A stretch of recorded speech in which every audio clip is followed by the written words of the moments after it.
नमस्कार and welcome to study I Q my dear friends. मैं हूं Prashant Mawani. I hope you are good. आज 27 नवंबर 2020 है। डियर फ्रेंड्स, आज हमारे टेबल के ऊपर है 5 टॉपिक। फेडरल स्पिरिट, ये सेंट्रल गवर्नमेंट और महाराष्ट्र सरकार के बीच में जो इश्यूज चल रहे हैं उसको लेकर बात करेंगे। फिर स्टॉर्म निवार के बारे में बात करेंगे, इंडिया यूएस ट्रेड टाइज, 2611 और Covid protocol.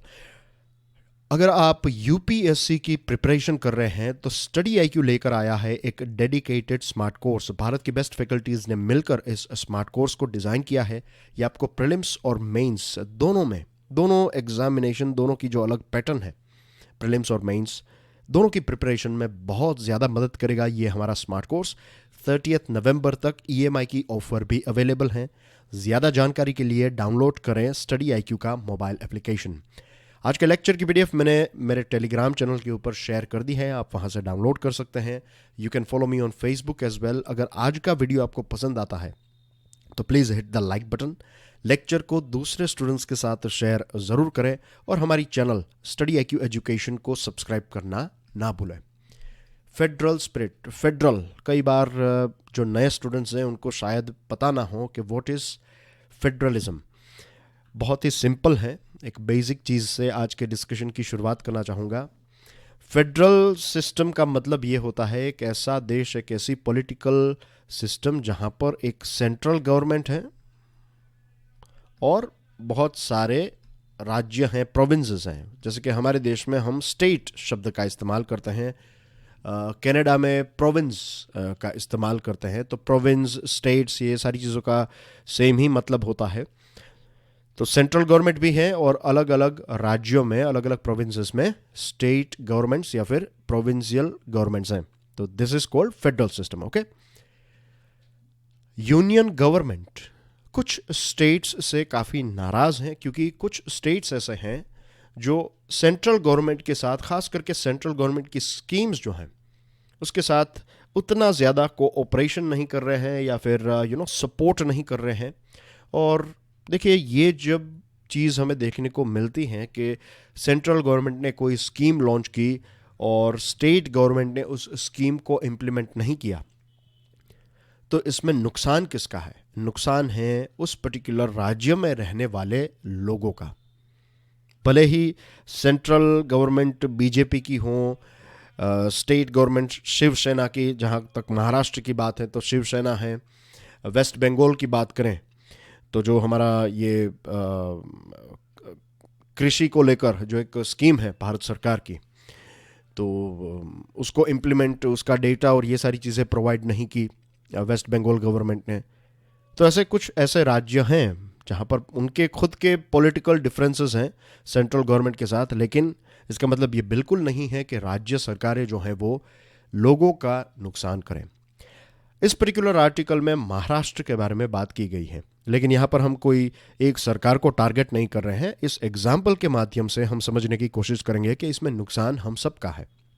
Bullet train project, हमारे देश का पहला बुलेट ट्रेन प्रोजेक्ट जो है वो मुंबई को एक दूसरे शहर के साथ जोड़ने वाला है। अब ये जो दूसरा शहर है उसका नाम क्या है बताइए कमेंट सेक्शन में। ये आपके लिए आज का पहला प्रश्न है।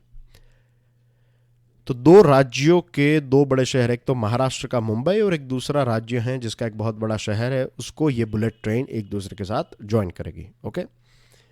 अब बुलेट ट्रेन के बहुत सारे फ़ायदे हैं, उसके थोड़े बहुत नुकसान भी हैं। राइट, प्राइस ज़्यादा होगी, ये एक इसका ड्रॉबैक है कि आपकी जो एयर टिकट है शायद उसके इक्विवेलेंट इसकी टिकट हो। बट एनीवे, लॉन्ग टर्म पर ये सारी चीज़ें जो हैं वो काफ़ी प्रॉफिटेबल हो जाएगी। तो इसके प्रोज एंड कॉन्स दोनों हैं, पॉजिटिव भी कुछ पॉइंट्स हैं, नेगेटिव भी कुछ पॉइंट्स हैं, लेकिन आज हमारा फोकस बुलेट ट्रेन के पॉजिटिव नेगेटिव्स के ऊपर नहीं है। बुलेट ट्रेन प्रोजेक्ट को लेकर महाराष्ट्र सरकार जो है उतनी ज़्यादा एनर्जी डिस्प्ले नहीं कर रही है। तो इसमें नुकसान किसका है? महाराष्ट्र के साथ साथ जो दूसरा राज्य है जो बुलेट ट्रेन के माध्यम से एक दूसरे के साथ ज्वाइन हो गए उनका। इसके अलावा दूसरी जगहों पर जब हम बुलेट ट्रेन के प्रोजेक्ट्स की शुरुआत करने की कोशिश करेंगे, of course this is the first but not the last, इसके अलावा भी दूसरे प्रोजेक्ट्स आएंगे, तो उस टाइम पर भी इस प्रकार के चैलेंजेस, ये एक एग्जाम्पल के तौर पर हमें इस प्रोजेक्ट को सेट करना चाहिए कि जितने भी हर्डल्स थे अलग अलग राज्य सरकारों ने मिलकर, सेंट्रल गवर्नमेंट ने मिलकर प्रॉब्लम्स को सॉल्व किए, एक विन विन सिचुएशन क्रिएट की और जल्द से जल्द हमने बुलेट ट्रेन प्रोजेक्ट को इम्प्लीमेंट किया। फिर एक दूसरी स्कीम है PM Svanidhi micro finance scheme. ये स्कीम जो है ये स्ट्रीट वेंडर्स के लिए है। तो उनको लेकर भी सेंट्रल गवर्नमेंट की ये कंप्लेन है कि महाराष्ट्र गवर्नमेंट जो है वो इसका प्रॉपर इम्प्लीमेंटेशन नहीं कर रही है। पॉलिटिकल डिफरेंसेस का विरोध है यहाँ पर। ओवरऑल अगर आप देखें तो सेंट्रल गवर्नमेंट का जो डेवलपमेंट एजेंडा या फिर विजन होता है वो होलिस्टिक होता है, वो एक बिग पिक्चर होता है, और स्टेट गवर्नमेंट्स जो इनको इम्प्लीमेंट करती हैं तो वो लोकल फैक्टर्स को ध्यान में रखते हुए उसको इम्प्लीमेंट, तो थोड़े बहुत प्लस एंड माइनस अगर हैं तो दैट्स एक्सेप्टेबल। लेकिन सिर्फ पॉलिटिकल पार्टीज के डिफरेंसेस की वजह से अगर प्रोजेक्ट्स में रुकावट आ रही है तो ये एक बहुत ही बड़ा देश के लिए नुकसान का पॉइंट है। दूसरी चीज, हम चाइना के साथ compete करना चाहते हैं। क्या आपको पता है कि चाइना के हर एक बड़े शहर में, राइट, जनरली स्पीकिंग आप चाइना के लेंथ एंड ब्रेथ जो कहते हैं, लेंथ एंड ब्रेथ यानी कि हर एक कोने पर, इसका मतलब ये नहीं है कि गांव गांव में वहां पर बुलेट ट्रेन है, लेकिन बड़े बड़े जो शहर हैं वो एक दूसरे के साथ बुलेट ट्रेन नेटवर्क से जुड़े हुए हैं। और हमारे देश में पहला प्रोजेक्ट भी हम अच्छी तरीके से एग्जीक्यूट नहीं कर पा रहे हैं। कुछ स्टेट्स की ये नाराज़गी है कि सेंट्रल गवर्नमेंट ने टाइम पर जीएसटी कॉम्पनसेशन नहीं दिया। कॉम्पनसेशन को लेकर काफ़ी अप्स एंड डाउन्स हुए। डेली फाइनेंशियल न्यूज़ एनालिसिस में हमने सारी ये प्लस नेगेटिव सारे अप्स एंड डाउन्स को थरोली एनालाइज किया है। आई एम श्योर आप में से maximum students daily financial news analysis को फॉलो करते होंगे। फिर इन एडिक्वेट टैक्स डिवोल्यूशन, जो 14th फाइनेंस कमीशन ने कहा कि आप 32 में से 42% दे दीजिए, तो सेंट्रल गवर्नमेंट ने उसको ग्रीन सिग्नल दे दिया कि 100 रुपये अगर हमारे पास आएंगे तो उसमें से 42 रुपीज़ हम राज्य सरकारों में बांट देंगे। लेकिन सेस और सरचार्जेस जो हैं ये सिर्फ सेंट्रल गवर्नमेंट के पास रहते हैं, इनको शेयर नहीं किया जाता। तो शायद इसको लेकर भी कुछ स्टेट्स जो हैं वो नाराज़ हैं।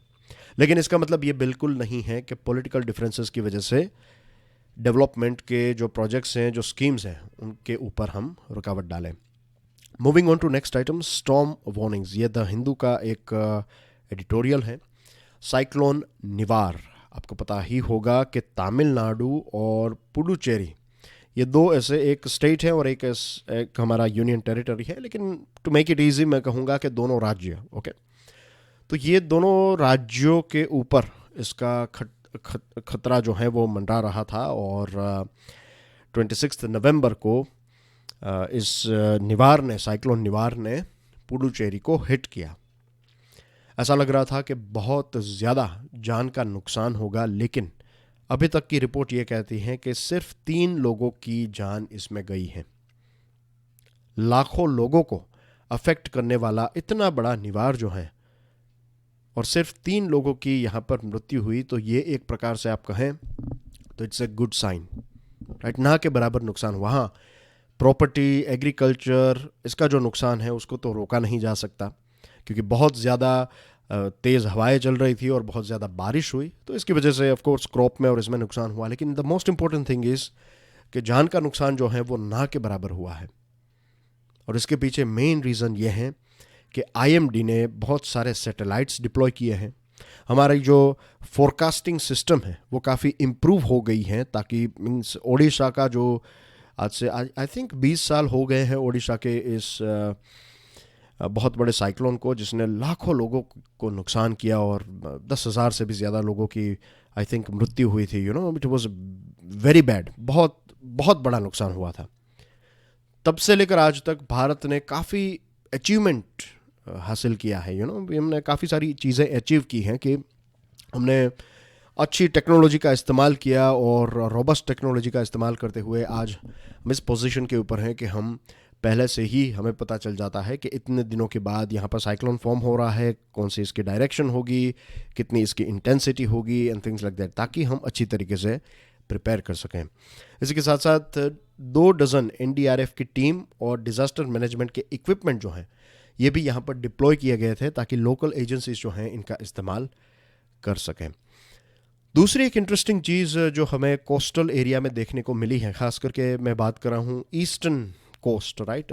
जब मैं ईस्टर्न कोस्ट की बात कर रहा हूँ तो I am talking about Bay of Bengal, तो ये वाला तमिलनाडु हैं, आंध्र प्रदेश हैं, पुडुचेरी, ये सारी जो उड़ीसा एक्सेट्रा, तो इन राज्यों में कुछ गांव ऐसे जो कोस्टल गांव हैं, तो वहाँ पर भी लोगों की ट्रेनिंग, उनको डिज़ास्टर मैनेजमेंट क्या है, कैसे डिज़ास्टर्स को हैंडल किया जा सकता है, आपके गांव में कौन सा ऐसा व्यक्ति है जो इसमें ट्रेंड है, अगर ऐसी कोई सिचुएशन आती है तो कहाँ पर आपको जाना है, तो ये सारी चीज़ें जो हैं इसने भी काफ़ी एक पॉजिटिव इम्पैक्ट क्रिएट किया है कि लोग जो हैं वो अलर्ट रहते हैं, कम्युनिकेशन, एक दूसरे के साथ कम्युनिकेट कर देना और कम्युनिकेशन कर देना और एक जगह से दूसरी सेफ जगह पर पहुंच जाना, तो ये एक पॉजिटिव साइन है, राइट। ये एक डिज़ास्टर मैनेजमेंट जो है वो इन क्षेत्रों के कल्चर का पार्ट अब धीरे धीरे बनते जा रहा है।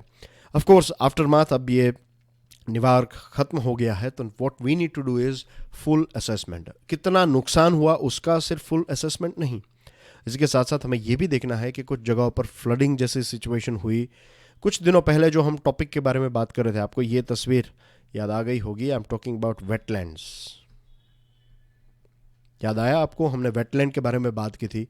तो बहुत सारे ऐसे शहर हैं हमारे, बहुत सारे ऐसे गांव हैं, टाउन्स हैं जहां पर वेटलैंड्स और फ्लड प्लेन्स और लेक्स जो हैं, तो उनके ऊपर इलीगल एनक्रोचमेंट, वहाँ पर आपने बिल्डिंग खड़ी कर दी, वहाँ पर आपने एक छोटी सी सोसाइटी डेवलप कर दी। तो ये सारी चीज़ें अगर हो रही हैं तो इनको हटाना, ऐसी चीज़ें ना हो, एनक्रोचमेंट ना हो, इसका भी एक फुल असेसमेंट हमें करना चाहिए। दूसरी एक चीज़, वी ऑल नो कि क्लाइमेट चेंज जो है उसकी इम्पैक्ट हमें ऑलरेडी देखने को मिलने लगी है। पहले वाइल्ड फायर्स होते थे, वाइल्ड फायर जो है ये एक बहुत ही नेचुरल चीज़ है, लेकिन उसकी इंटेंसिटी काफ़ी बढ़ चुकी है, नंबर्स, फ्रीक्वेंसी और इंटेंसिटी। सेम थिंग साइक्लोन्स जो हैं उनकी फ्रीक्वेंसी और इंटेंसिटी बढ़ने लगी है, राइट। सूखा जो है वो जिन जगहों पर पड़ता था वो और ज़्यादा वो एरिया जो है वो और ज़्यादा ड्राउट से प्रभावित है।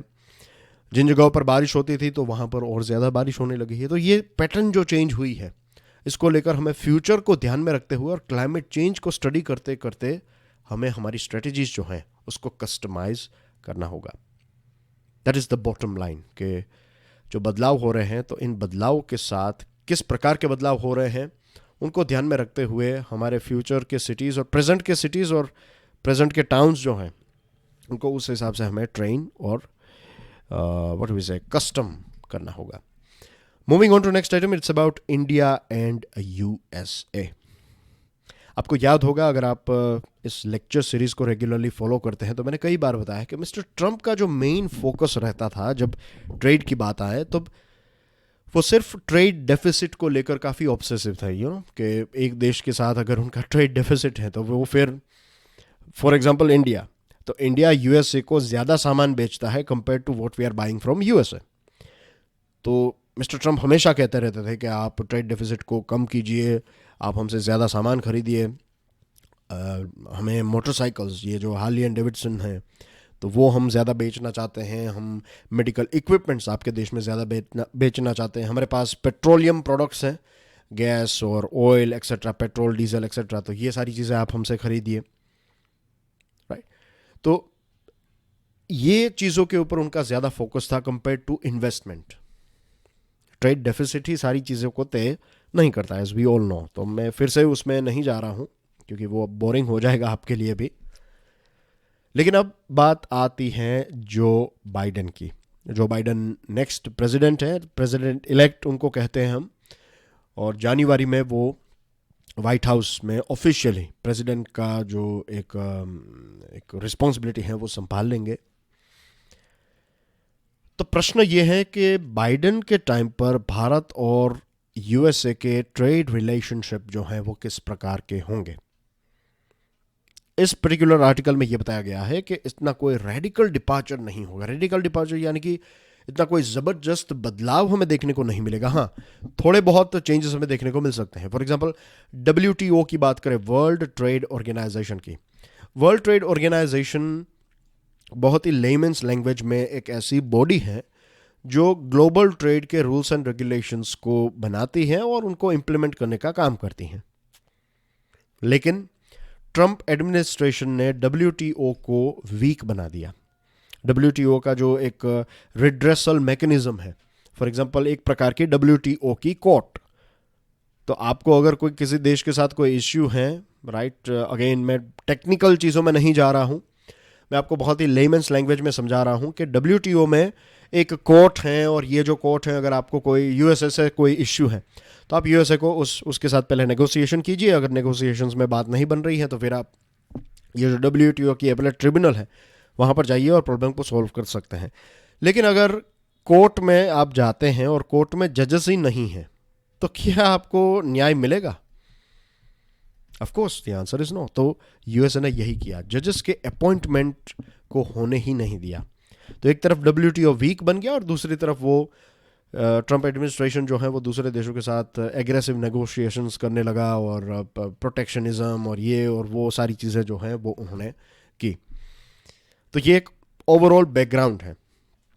अब बात करें कि मिस्टर ट्रंप के जाने से और नया जो एडमिनिस्ट्रेशन आ रहा है तो उसमें भारत को क्या फ़ायदा होगा, क्या नुकसान होगा, कौन कौन सी चीज़ें हैं, उसको हम देखने वाले हैं।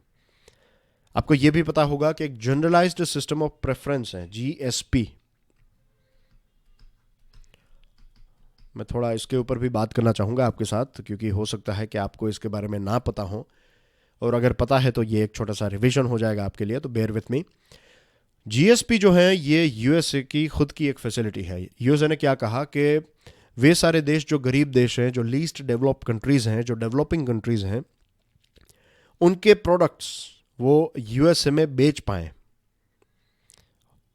या फिर उनके प्रोडक्ट्स को इनकरेज करने के लिए कि वो भी, अगर इंडिया कोई मोबाइल फ़ोन बनाता है, या फिर इंडिया ने कोई कार बनाई, या इंडिया ने कोई घड़ी बनाई, वट एवर इट इज़, तो ऐसा कोई प्रोडक्ट इंडिया ने बनाया, तो अगर वो यूएसए में बेचना चाहे तो उनके ऊपर इंपोर्ट ड्यूटीज़ नहीं लगाई जाएगी। जो कस्टम्स ड्यूटी है, कस्टम टैरिफ जो है वो नहीं लगाए जाएंगे, ताकि एक प्रकार से एक सपोर्ट मिले ऐसे देशों को, डेवलपिंग कंट्रीज़ को। तो उसमें इंडिया भी था। लेकिन फिर मिस्टर ट्रंप ने इस GSP में से भारत को हटा दिया। तो अब भारत चाहता है कि हमें फिर से ये फैसिलिटीज़ का लाभ मिले।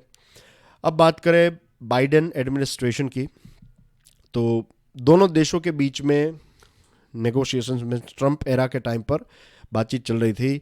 पहले था कि हम एक लिमिटेड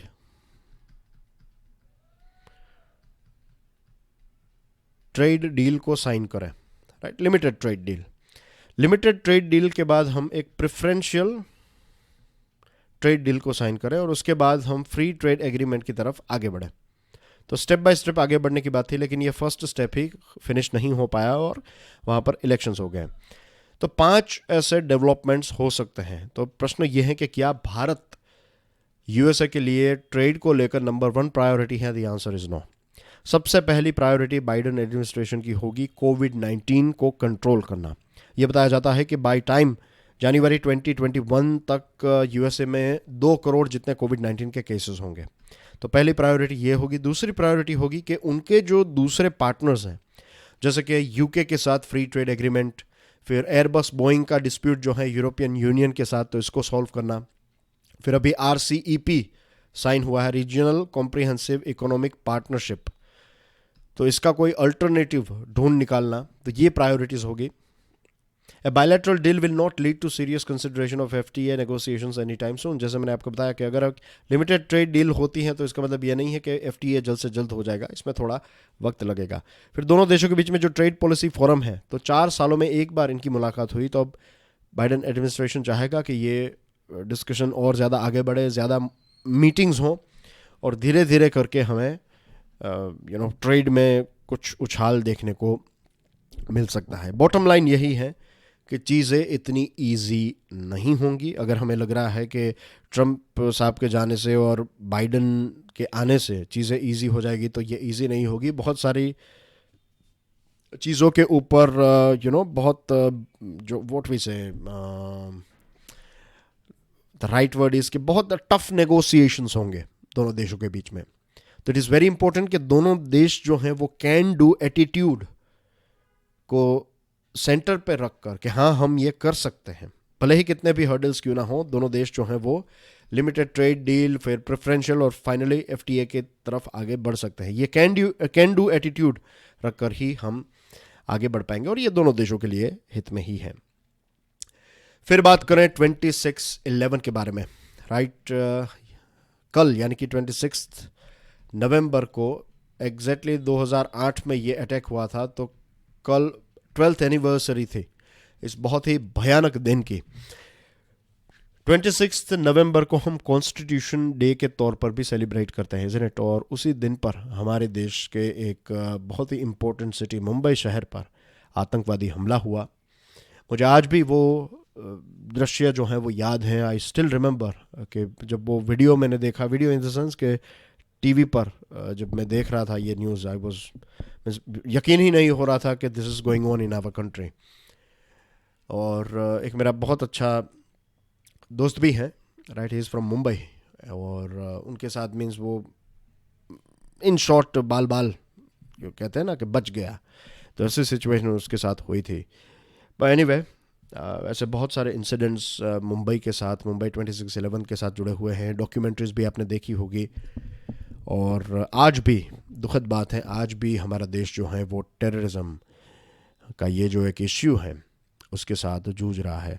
दुनिया के लिए सबसे बड़े दो प्रॉब्लम्स जो हैं, राइट, अब कोविड-19 भी है, लेकिन बड़े पिक्चर्स, बिग पिक्चर की बात करें, क्योंकि कहीं ना कहीं कोविड-19 भी क्लाइमेट चेंज का ही एक बाई प्रोडक्ट है। क्लाइमेट चेंज एक ऐसी चीज है जो each and every living organism, इस पृथ्वी के ऊपर जितने भी जीव हैं, उसको डायरेक्टली इनडायरेक्टली इम्पैक्ट कर रहा है क्लाइमेट चेंज। तो ये सबसे बड़ा प्रॉब्लम है। और सेकंड नंबर जो सिर्फ ह्यूमन बींग्स और हमारी सोसाइटी को, हमारी सिस्टम को अफेक्ट करता है, दिस इज टेररिज्म।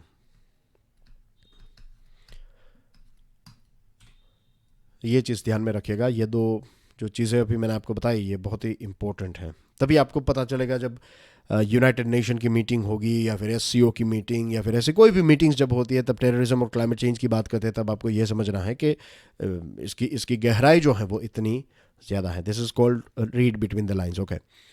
तो 26/11 अटैक जो है उसने पूरा हमारा व्यू पॉइंट जो है वो चेंज कर दिया। पाकिस्तान एक लंबे टाइम से जिसको कहते हैं प्रॉक्सी वॉर, आप एक फुल ऑफिशियल वॉर, अभी आर्मेनिया और अजरबैजान के बीच में जो युद्ध हुआ, ये एक फॉर्मल एक proper face to face war हुआ, एक युद्ध हुआ। तो ऐसा युद्ध पाकिस्तान भारत के साथ नहीं कर रहा है, वो पीछे से हमला कर रहा है, वो छुप छुप कर हमारे ऊपर जो गोरिल्ला अटैक्स आप कहते हैं या फिर एक प्रॉक्सी वॉर कर रहा है। 1980s में पंजाब में जो हिंसा हुई उसको भी फ्यूल प्रोवाइड करने का काम पाकिस्तान ने किया। 1989 से लेकर आज तक जम्मू एंड कश्मीर में जो इश्यूज चल रहे हैं उसके पीछे भी पाकिस्तान है। 1990s के टाइम पर जो मुंबई में ब्लास्ट होते थे, राइट, तो उसमें भी पाकिस्तान, ये दाऊद इब्राहिम एक्सेट्रा शामिल थे। और आप देखिए पार्लियामेंट के ऊपर भी अटैक करवाया है, और देश के कितने सारे ऐसे कोने हैं, Hyderabad, Ahmedabad and there are so many other places जहाँ पर इस प्रकार के टेरर अटैक्स हमारे ऊपर हुए हैं। डिप्लोमेटिक लेवल पर दोनों देश जो है वो एक दूसरे के साथ बात करते थे, प्रॉब्लम को सॉल्व करने की कोशिश करते थे, और ख़ास करके भारत ने बहुत ज़्यादा कोशिश की। ऐसा नहीं है कि अभी कुछ लोग क्रिटिसाइज़ करते हैं कि सेंट्रल गवर्नमेंट पाकिस्तान के साथ बात ही नहीं कर रही है तो प्रॉब्लम कैसे सॉल्व होगा। लेकिन भारत सरकार ने, चाहे मनमोहन सिंह साहब की सरकार हो, टेरर अटैक के बाद भी मनमोहन सिंह सरकार ने पाकिस्तान के साथ प्रॉब्लम सॉल्व करने की कोशिश की, लेकिन क्या उसका पॉजिटिव रिजल्ट मिला? नो। उसके बाद नरेंद्र मोदी की सरकार आई, तो उन्होंने, तो आपको पता है कि अफगानिस्तान गए थे आई थिंक, या फिर रशिया गए थे, ऐसा कुछ था, आई थिंक रशिया गए थे, और ऑल ऑफ द सडन उन्होंने प्लान बनाया कि पाकिस्तान में एक क्विक विजिट करके आते हैं। तो ये स्टेप भी भारत ने उठाया, भारत सरकार ने, लेकिन बदले में हमें क्या मिला? उरी और पुलवामा और ऐसे बहुत सारे अलग अलग अटैक्स। तो 26/11 जो है, पर्टिकुलरली 26/11 ने भारत का व्यू पॉइंट और खास करके भारत के लोगों का व्यू पॉइंट जो है वो चेंज कर दिया। अब भारत के लोगों ने भी सरकार के ऊपर इतना प्रेशर डाला कि अब पाकिस्तान के साथ बातचीत जो है वो नहीं हो सकती। उनको जो कहते हैं ना कि पाकिस्तान जिस भाषा में समझता है उसी भाषा में पाकिस्तान के साथ बात करनी चाहिए। तो मुंबई के इस अटैक ने पूरा एक व्यू पॉइंट जो है वो चेंज कर दिया। ऑफ कोर्स मुंबई के अटैक के बाद नेगोशिएशंस की ट्राई हमने की, लेकिन ये उड़ी और पुलवामा के बाद तो भारत सरकार ने तय ही कर लिया कि टेररिज्म और टॉक ये दोनों चीज़ एक साथ नहीं हो सकती। या तो आप बात करने के लिए आते हैं तो टेररिज्म को बंद कीजिए, अगर टेररिज्म चालू रहा तो फिर हम आपके साथ बात नहीं करेंगे। दूसरी जो चीज़ इससे हुई वो ये हुई कि 26/11 जो हुआ तो उस टाइम पर हमारी कोस्टल सिक्योरिटी बहुत ही वीक थी। अब सोचिए कि एक बोट लेकर इतने आतंकवादी हमारे शहर तक पहुंच जाते हैं और अटैक कर लेते हैं, लेकिन अब ऐसा पॉसिबल नहीं है। लेट्स होप कि ऐसा ही हो। रिपोर्ट्स तो यही हमें देखने को मिलती है कि कोस्टल सिक्योरिटी जो है वो काफ़ी एक्टिव हो चुकी हैं। हमारी अलग अलग एजेंसीज के बीच में कोऑर्डिनेशन का प्रॉब्लम था पहले कि रॉ ने कुछ कहा, आईबी ने कुछ डेटा दिया, लेकिन जो एक्शन लेने की बात है तो वहाँ तक पहुँचते पहुँचते बहुत सारा डिसीजन और फिर हमारे ऊपर अटैक हो जाए उसके बाद कुछ करने की बात, तो ये सारी चीज़ें अब नहीं हो रही। अब बहुत अच्छा लग रहा है कि एक सिंक्रोनाइजेशन में हमारी इंटेलिजेंस गैदरिंग एजेंसीज और एक्शन लेने वाली एजेंसीज जो है वो मिलकर काम कर रही हैं। लास्ट टॉपिक है स्टिक टू कोविड प्रोटोकॉल। एक बहुत ही इजी टू अंडरस्टैंड येट कई बार ऐसा होता है कि इजी चीज़ों को हम इतना ज़्यादा इम्पोर्टेंस नहीं देते हैं। अगर कोई आपसे कहे, अगर कई स्टूडेंट्स मुझसे पूछते हैं कि फॉर एग्जांपल एक बहुत ही कॉमन क्वेश्चन कि इंग्लिश लैंग्वेज को कैसे इम्प्रूव करें, राइट? तो अगर मैं उनको कुछ डिफ़िकल्ट चीज़ें बताऊं तो वो इम्प्रेस हो जाएंगे कि हाँ वाह ऐसा करना चाहिए, ये करना है। लेकिन इंग्लिश लैंग्वेज सीखनी है आपको तो उसका एक ही सरल उपाय है, that is the only thing, only key, and that is practice. Confidence, बोलने में कॉन्फिडेंस नहीं आता है। जब अंग्रेजी में बात करते हैं तो कॉन्फिडेंस इसलिए नहीं आता है क्योंकि आप गलती करने से डर रहे हैं। आप अगर विदाउट थिंकिंग अबाउट ग्रामर, भले ही ग्रामर कितना भी अच्छा बुरा क्यों ना हो, जस्ट बोलने लगेंगे तो फिर इंप्रूवमेंट देखना। सेम थिंग अप्लाइज हियर कि कोविड-19 को रोकने के लिए क्या करना चाहिए। कोविड-19 को रोकने के लिए सेंसिबल बिहेवियर, हर एक व्यक्ति का सेंसिबल बिहेवियर अगर होगा तो कोविड-19 को रोक पाएंगे हम, राइट? इसमें बेसिक कौन कौन सी चीज़ें हैं? मास्क पहनना, यहाँ वहाँ थूकना नहीं, राइट? अगर आपको कफ है, कोल्ड है, अगर आप छींक रहे हैं, खांसी आ रही है, तो मास्क पहना हुआ होना चाहिए आपका, राइट? यहाँ वहाँ हाथ ना लगाएं कि डोर हैंडल को, बिल्डिंग्स में कहीं पर गए तो मेक श्योर कि आप सैनिटाइज कर लीजिए अपने हाथों को, राइट? हो सके उतना हाथों को धो लीजिए खाना खाने से पहले, थिंग्स लाइक। तो ये कुछ बेसिक जो हाइजीन है जिसके बारे में मीन्स डिस्कशन होनी ही, मीन्स ये तो नॉर्मल चीज़ है। सुबह उठकर ब्रश करना है, you have to take bath every day, right? तो ये सारी चीज़ें ये सिखाने की चीज़ें हैं, ये तो कॉमन चीज़ें हैं जो होनी ही चाहिए, जो हमें करनी ही चाहिए। लेकिन 2 महीनों का लॉकडाउन हमने किया और फिर लॉकडाउन जब खोला तो कितने सारे नए केसेस देखने को मिले। अब सेंट्रल गवर्नमेंट ने पूरा जो दिसंबर महीना है 1 से लेकर 31 दिसंबर तक सर्वेलेंस, कंटेनमेंट एंड कॉशन नाम की गाइडलाइंस इश्यू की हैं। और इसमें सेंट्रल गवर्नमेंट की परमिशन के बाद कुछ राज्य जो हैं वो कुछ जगहों पर, कुछ डिस्ट्रिक्ट्स पर नाइट कर्फ्यू और वीकेंड लॉकडाउन लगा सकते हैं। सरकार को कब पता चलेगा, चाहे वो सेंट्रल गवर्नमेंट हो या फिर राज्य सरकार हो, लॉकडाउन या फिर कर्फ्यू से कोई फ़ायदा नहीं होगा, राइट? अगर पूरा दिन लोग यहाँ वहाँ थूकेंगे, एक दूसरे के साथ हाथ मिलाएंगे, गले मिलेंगे, राइट, मास्क नहीं पहनेंगे, भीड़ का पार्ट बनेंगे, ये सारी चीज़ें होगी और रात में all of the sudden corona virus भी सो जाएगा। क्या ये रियलिटी के साथ कितना, आई डोंट नो, ये कौन ऐसे डिसीजंस लेता है सीरियसली। विंटर टाइम है, रेस्टोरेंट बिजनेसेस जो हैं वो बंद हो गए, डिस्ट्रॉय हो गए। बहुत सारे जो गर्म खाने पीने की चीज़ें जो मिलती हैं रात को, राइट, स्ट्रीट वेंडर्स जो भी बेचते हैं, उनका बिजनेस डिस्ट्रॉय कर दिया। तो आई डोंट नो कि कौन ऐसे डिसीजंस लेता है। ग्राउंड रियलिटी के साथ जुड़े हुए ये डिसीजंस बिल्कुल नहीं है, राइट? मैं पर्सनली इसका आई थरोली बिलीव कि ये डिसीजंस बराबर हैं ही नहीं। कोविड प्रोटोकॉल, जैसे मैंने बताया, wearing mask, practising social distancing, no spitting, ये चीज़ें हमें करनी चाहिए। पूरा दिन अगर आप ये चीज़ें ना करें और रात को कर्फ्यू लगा दे तो it's not going to work out. ये कुछ न्यूज़ आइटम्स हैं डियर फ्रेंड्स, पीडीएफ को डाउनलोड करने के बाद आप इनको देख लीजिएगा and I will see you soon. Till then enjoy your studies, God bless you all, जय हिंद।